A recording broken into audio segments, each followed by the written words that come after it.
अस्सलाम वालेकुम students, welcome back to English literature and linguistics. आज की हमारी वीडियो का टॉपिक है context. Context refers to the larger situation or environment in which a text or utterance is produced.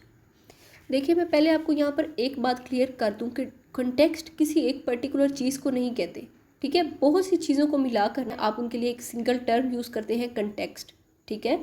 तो आपकी अटरेंस जब आप बोल रहे होते हैं, उसके आसपास की हर चीज़ है जो उस टेक्स्ट के मीनिंग को या उस एड्रेस के मीनिंग को चेंज कर सकती है, वो उसका कंटेक्स्ट है, ठीक है। उसके अंदर बोलने वाले पर्सन आ जाते हैं, उनका सोशल रोल आ जाता है, बात किस मकसद के लिए की जा रही है, बात को करने वाला कौन है, बात को सुनने वाला कौन है। ये सब चीज़ें जो भी टेक्स्ट के मीनिंग को इफ़ेक्ट करती हैं या चेंज कर सकती हैं, उन सारों को हम कंटेक्स्ट बोलते हैं, ठीक है। और ये किस तरह से मीनिंग को चेंज करती हैं, ये हम आगे एग्जाम्पल्स में देखेंगे। तो कंटेक्स्ट के अंदर क्या क्या चीज़ें आ जाती है। मैंने आपको बोला कि कंटेक्स्ट कोई एक पर्टिकुलर चीज़ नहीं होती, हर वो चीज़ जो टेक्स्ट और एड्रेस के मीनिंग को इफ़ेक्ट करती है वो कंटेक्स्ट होता है। तो उसके अंदर सबसे पहले आपकी फ़िज़िकल सेटिंग आ जाती है, जिसके अंदर time and place of the interaction, किस जगह पर बात हो रही है, as well as a physical surrounding such as room or location where the communication takes place, ठीक है। बात किसी क्लासरूम में हो रही है या बात किसी ऑफिस में हो रही है, लोगों का जो इंटरेक्शन है वो किसी स्टेडियम में हो रहा है या किसी स्टूडियो में हो रहा है। तो सोशल सेटिंग्स, ठीक है। सोशल सेटिंग्स के अंदर क्या क्या चीज़ें आ जाती हैं, सोशल रोल्स आ जाते हैं लोगों के। एक आदमी है, वो एज अ टीचर है, या वो कोई प्रीस्ट है, या वो कोई शॉपकीपर है। जब आप किसी भी टेक्स्ट का एनालिसिस करते हैं तो आप ये सारी चीज़ें उसके अंदर देखते हैं कि स्पीकर कौन है, लिसनर्स कौन है, राइटर कौन है, रीडर कौन है। जैसे कि अब स्पीकर्स का रिलेशनशिप आपस में क्या है, एक टीचर अपने स्टूडेंट से बात कर रहा है या एक बॉस अपने एम्प्लॉय से बात कर रहा है, तो ये रिलेशनशिप भी स्पीकर्स का देखा जाता है। जैसे कि उनकी जेंडर, उनकी एज, उनका रिलीजन, उनका कल्चरल बैकग्राउंड, सोशल बैकग्राउंड, उनकी सोशल क्लास। देखिए, अब स्पीकर्स जो हैं वो किस तरह से मीनिंग को इफेक्ट करते हैं। जैसे एक यूनाइटेड स्टेट का पर्सन है और वो कह रहा है I am feeling blue today, ठीक है।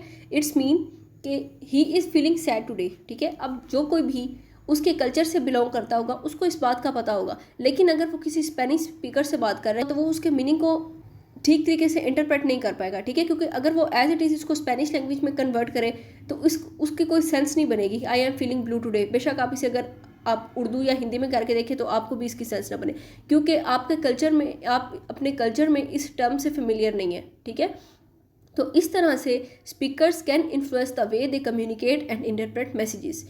देखिए नेक्स्ट, देखें डिस्कोर्स सेटिंग। नेक्स्ट आप ये देखते हैं कि आपका जो टेक्स्ट है वो किस फॉर्म में है। आपके पास वो कोई कन्वर्सेशन है, कोई लेक्चर है, कोई न्यूज़ रिपोर्ट है या कोई सोशल मीडिया पोस्ट है। सबकी लैंग्वेज ना उसकी पर्पस के लिहाज से, उसकी ऑडियंस के लिहाज से डिफरेंट होगी। एक लेक्चर के अंदर जो आप लैंग्वेज यूज़ कर रहे होंगे वो बड़ी डिस्क्रिप्टिव और एक्सप्लेनेटरी होगी, क्योंकि आप अपने लेक्चर के अंदर इस तरह की लैंग्वेज यूज़ करते हैं कि आप अपनी बात अच्छे तरीके से स्टूडेंट्स को समझा सकें। लेकिन अगर आप किसी से कन्वर्सेशन कर रहे हैं तो उसकी लैंग्वेज इतनी एक्सप्लेनेटरी नहीं होगी। तो क्या होता है, ये सारी चीज़ें भी कंटेक्स्ट में शामिल होती हैं, क्योंकि ये भी आपकी लैंग्वेज को इफेक्ट करती हैं। नेक्स्ट है आपका पैराग्मेटिक सेटिंग्स।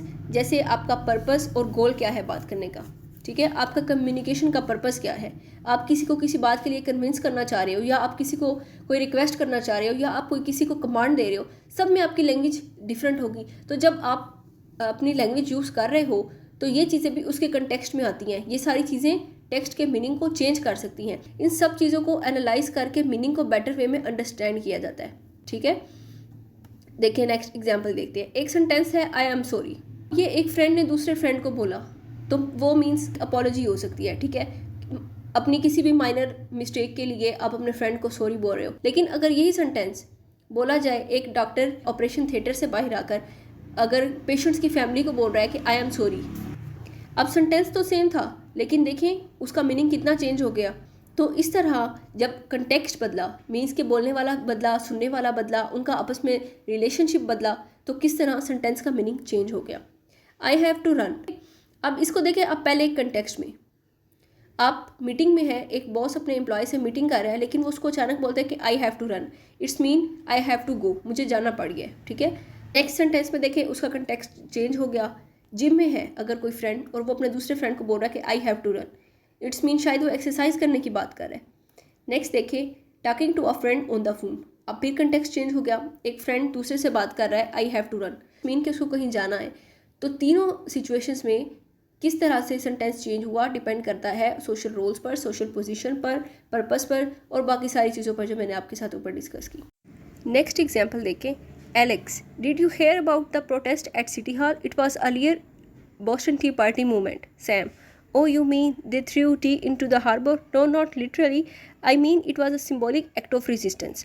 अब इस कॉन्वर्सेशन के अंदर एलेक्स ने एक रेफरेंस चूज़ किया बॉस्टन टी पार्टी का।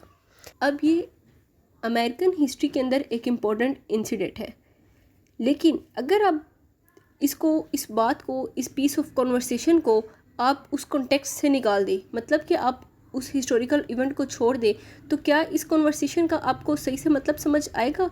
आप उसको अंडरस्टैंड कर सकोगे? नहीं। इसके अंदर जो ये बॉस्टन टी पार्टी का रेफरेंस यूज़ हुआ है, जब तक सैम को इसका रेफरेंस नहीं पता होगा या आपको इस इवेंट के बारे में पता नहीं होगा, आपको इस कॉन्वर्सेशन का मतलब ही समझ नहीं आएगा।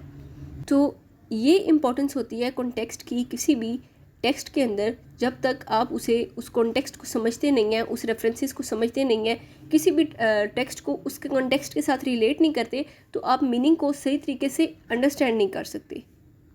होप सो आपको टॉपिक क्लियर हो गया होगा। अगर आपको इसमें कोई भी एम्बिग्यूटी हो तो आप मुझसे कमेंट में पूछ सकते हैं। That is all for today. मिलते हैं नेक्स्ट वीडियो में, तब तक के लिए अल्लाह हाफिज़।